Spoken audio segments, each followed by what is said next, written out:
Discover the charm of luxury living at Madipakam. நாம் வாழும் சமூகத்தை கட்டமைக்கும் நம் குழந்தைகளுடைய எதிர்காலத்தை அவர்கள் பயணிக்கும் திசையை தீர்மானிக்கும் ஆசிரியர் பணிக்கு வந்திருக்கக்கூடிய 2715 பேரையும் தமிழ்நாட்டுடைய முதலமைச்சரா தமிழ்நாட்டு பெற்றோர்களின் சார்பா வாழ்த்தி வருக வருக என வரவேற்கிறேன்.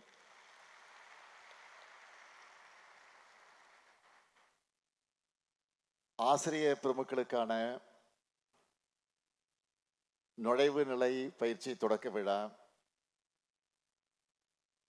277 கோடி ரூபாய் மதிப்பீட்டில் 243 புதிய கட்டடங்கள்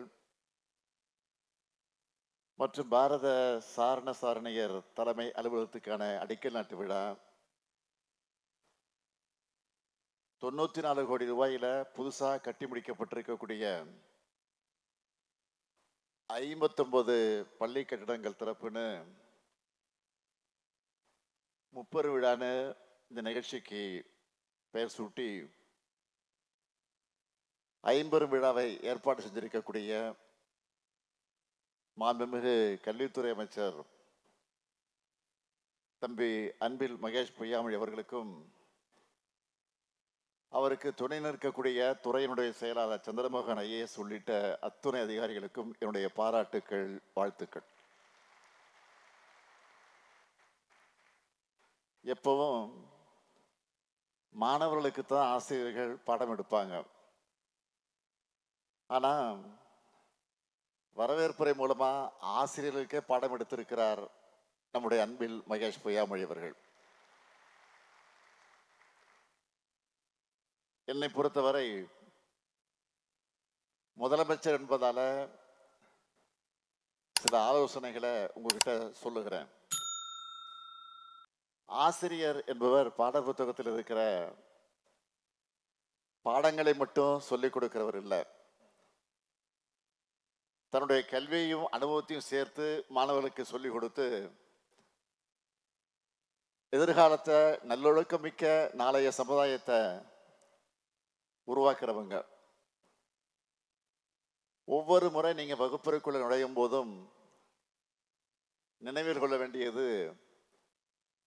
உங்க முன்னாடி உட்கார்ந்திருக்கிறவங்க பாடம் கத்துக்கிற மாணவர்கள் மட்டுமல்ல, எதிர்கால டாக்டர்கள், இன்ஜினியர்கள், சயின்டிஸ்ட், நாட்டோட எதிர்காலத்தை தீர்மானிக்க போகிற அரசியல் தலைவர்கள்னு நீங்க உணரணும். நாட்டின் எதிர்கால தூண்களுக்கு நாம் சொல்லிக் கொடுக்க போறோம் என்ற பொறுப்புணர்வு தான் உங்ககிட்ட மேலோங்கி இருக்கணும். இத்தனை ஆண்டு காலமா நீங்க மாணவர்களாக இருந்து கல்வியை கற்று சமூகத்தை உள்வாங்கி பெற்றிருக்கக்கூடிய அனுபவத்தை அடுத்த தலைமுறை மாணவர்களுக்கு கடத்தி அந்த சமூகத்துக்கே ஒளியேற்றி வைக்க போறீங்க. இன்றைக்கு நாம் இருக்கிற காலகட்டத்தில் பாடம் எடுக்கிறது உங்களுக்கு எளிதாகிடும்னு நான் நம்புறேன். ஏன்னா நீங்க படிச்ச காலத்துல, ஏன் நாங்க படிச்ச காலத்துல எல்லாம் பரந்துபட்ட வாசிப்புக்கான தேடலுக்கு ரொம்ப மெனக்கெட வேண்டியதாக இருந்துச்சு. ஆனா இன்னைக்கு அப்படி இல்லை. அறிவியல், வரலாறு, கணிதம் தொடங்கி எந்த பாடமாக இருந்தாலும் அதோட ஆழத்தை ரொம்ப எளிதா கத்துக்கிறதுக்கான வாய்ப்புகள் உருவாயிடுச்சு. ஆனா இதுல ஒரு விஷயத்துல நாம் தெளிவா இருக்கணும். இது எல்லாமே தகவல் தான். இந்த தகவல்களை மாணவர்களுடைய அறிவாற்றலுக்கு கொண்டு போய் அவங்களுடைய சிந்தனையை தூண்டி அவங்களுடைய அறிவை மேம்படுத்த வேண்டிய பெரும்பணி உங்ககிட்ட தான் இருக்கு. ஏன்னா அந்த அளவுக்கு அறிவார்ந்த தகவல்கள் கொட்டி கிடக்கவோ அதுக்கு கொஞ்சமும் குறைச்சி இல்லாமல் தேவையற்ற குப்பைகளும் இருக்கு. அதுக்காக நாம் தொழில்நுட்ப வளர்ச்சியை குறை சொல்ல முடியாது. நாம தான் நம்ம குழந்தைகளுக்கு, நம்ம மாணவர்களுக்கு சரியானதை அடையாளம் காட்டணும். எதுக்கு எடுத்தாலும் டெக்னாலஜியை மட்டுமே நம்பி இருக்கிற தலைமுறையா நம்ம மாணவர்கள் மாறிவிடக்கூடாது. எதுவாக இருந்தாலும் கூகுள் கிட்ட கேட்டுக்கலாம், ஏஐ கிட்ட கேட்டுக்கலாம் என்ற மெத்தனம் வந்து விடக்கூடாது. தொழில்நுட்பத்துக்கும் மனித சிந்தனைக்குமான வேறுபாட்டை உணர்த்தணும். அறத்தின் வலிமையும் நேர்மையின் தேவையும் மாணவர்களுக்கு நீங்க தான் கற்றுக் கொடுக்கணும். மாணவர்களுக்கு பாட புத்தகங்களை கடந்து இலக்கியங்களை, பொது அறிவு தகவல்களை, சமூக ஒழுக்கத்தை, சுற்றுச்சூழலை பற்றிய விழிப்புணர்வை, காலநிலை மாற்றம் குறித்த தெளிவை, மாற்று எரிசக்திகளின் தேவையை, அதை பற்றியெல்லாம் நீங்க உரையாடி புரிய வைக்கணும். என்னடா நம்ம டீச்சர் போர் அடிக்கிறாங்கன்னு அவங்க நினைச்சிடக்கூடாது. மாணவர்கள்கிட்ட நீங்க ஒரு ஃப்ரெண்டா பழகணும். யூடியூப்ல சில ஆசிரியர்கள் தன்னுடைய மாணவர்களுக்கு கிரிட்டிக்கல் திங்கிங், ப்ராப்ளம் சால்விங் பற்றியெல்லாம் கிரியேட்டிவா சொல்லித்தர பல வீடியோக்கள் வருது. அந்த மாதிரி நீங்களும் புது புது முயற்சிகளை எடுக்கலாம். உங்களுடைய முயற்சி ஒரு மாணவ மாணவியுடைய வாழ்க்கையை மாற்றி அமைக்கலாம். அவங்களுக்குள்ள ஒளிஞ்சிருக்கக்கூடிய திறமையை வெளிக்கொண முயற்சிக்கணும். அவங்க தலைமுறையை ஏற்ற பெற செய்யலாம்.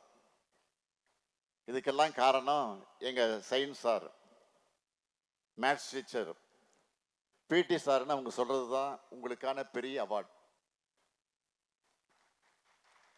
இன்னைக்கு நீங்க விதைக்க போற நல்ல விதை தான் நாளைக்கு நம்ம சமூகத்துல முளைக்க போகுது. இன்னொரு முக்கியமான விஷயத்த நீங்க ஞாபகம் வச்சுக்கணும். மாணவர்களுக்கு எந்த அளவுக்கு அறிவாற்றல் முக்கியமோ அதே அளவுக்கு உடல்நலமும் மனநலமும் முக்கியம். மாணவர்களை ரொம்ப ப்ரெஷர் பண்ணக்கூடாது. நாம் அன்பா பக்குவமா சொன்னா பசங்க நிச்சயம் புரிஞ்சுக்குவாங்க. சில குழந்தைகள் யாருக்கிட்டையும் பேசாம அமைதியா இருப்பாங்க.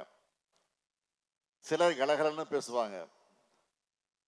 சிலர் படித்த குடும்பங்கள்லேருந்து வந்திருப்பாங்க. சிலருடைய குடும்பங்கள் இப்போதான் கல்வி கற்க தொடங்கி இருப்பாங்க. எல்லோர் வீட்டிலையும் ஒரே சூழல் இருக்கும்னு அவசியம் இல்லை. அதனால எல்லோரையும் ஒரே அளவுகளோட முன் முடிவோட அணுகக்கூடாது.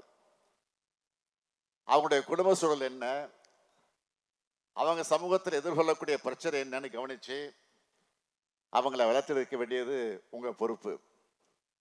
ஏன்னா நீங்க தான் அந்த குழந்தைகளுக்கான 2வது பெற்றோர். இன்னும் சொல்லணும்னா, இன்னைக்கு இருக்கக்கூடிய சூழல்ல பேரண்ட்ஸை விட டீச்சர் தான் பிள்ளைங்க கூட அதிக நேரம் இருக்கீங்க.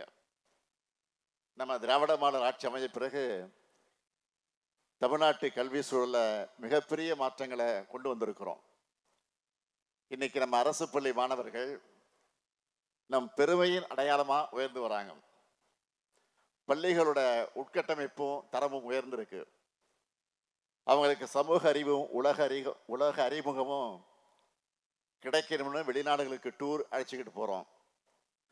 அரசு மற்றும் அரசு உதவி பெறக்கூடிய பள்ளி மாணவருடைய உயர்கல்வி பொருளாதார சூழல் காரணமா தடைபடக்கூடாதுன்னு புதுமை பெண், தமிழ் புதல் திட்டங்கள் அறிமுகப்படுத்தி இருக்கிறோம்.